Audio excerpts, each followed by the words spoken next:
Coming up on Look Today, in Cambridge, Mayor Carmen Bogle will begin testing for chemical contamination in the town's drinking water. I've got details. Also, a new Ballston Spa diner celebrates its grand opening, and I've got details on that. And a vote for Saratoga Hospital expansion has been withdrawn. It's all ahead on Look Today.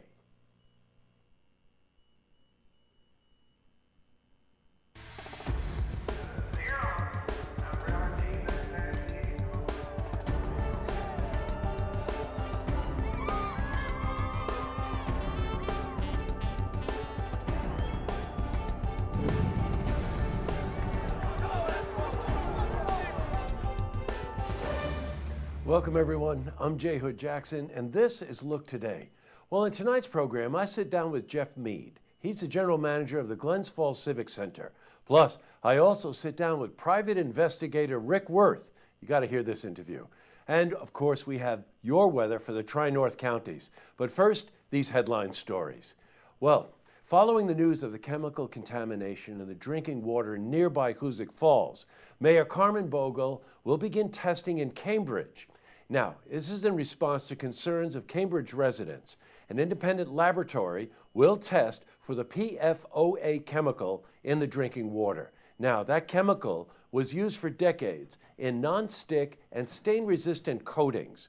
Mayor Bogle is unsure whether she will use the same lab Hoosick Falls did or one in Florida. Now, this is what the mayor had to say regarding the testing.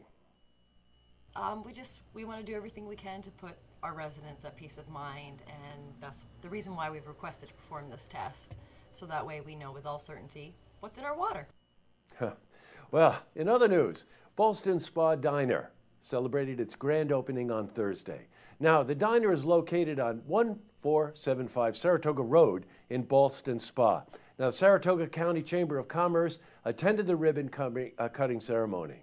The space was formerly, by the way, home to Ecobelli's restaurant, which has been closed for about a decade. Chef and owner Ted Surlis of Ballston Spa has spent 23 years in the restaurant industry and 26 of those in the kitchen. And the menu, by the way, is a mix of Italian, Greek, and American foods. Congratulations, Ted. Well, changing from news to weather, temperatures have increased, although yesterday, as you know, brought some freezing rain. So let's see how the rest of the week is shaping up. For a more detailed look, we're going to head to the Glens Falls Weather Center for a look at your first forecast.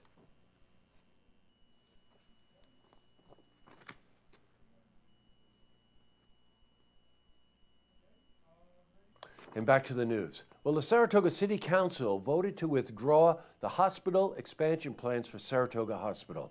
Now, as a result, the $14 million hospital expansion might have to be scrapped at its proposed Morgan Street location. The hospital wanted to construct a 75,000 square foot medical office building for its employees. The project would consolidate specialists and patients in one space close to the hospital. Well, Commissioner Mattison made a motion at last night's Saratoga City Council meeting to revise the planned unit development plan for 2015. I would like to set a public hearing to speak about reverting the comprehensive plan of 2015, the map of that comprehensive plan from institutional designation on Myrtle Street north of Church Street and on Morgan Street to the prior location. And I do believe that may be a public hearing that may take some time, so I would suggest at least 10 minutes for that. Now, this is a multifaceted issue, not only for Saratoga Hospital, but for the PUD, which is that Planned Use Development Plan. So we will definitely keep you updated on this. Well, in other news, in Ballston Spa, Kevin Malahy, he retired as Saratoga County's undersheriff. Now, he was offered the ultimatum of retiring or risk termination and losing his health care benefits. He resigned after 36 years with the sheriff's office. Published reports say he was accused of allegedly interfering in a state police undercover investigation. Now, according to the man's attorney, Malahy honored his oath of office and is willing to answer any questions by the sheriff or outside agencies. He has even been offered to do a polygraph pertaining to anything about his job. However, he was never given that opportunity. Well, up next, I sit down with Jeff Mead. He's the general manager of the Glens Falls Civic Center. Plus, I also sit down with private investigator Rick Worth. But first, if you see news happening, you want to share a story idea, or join us for an interview, give us a call on the hotline. The number is 798-8000.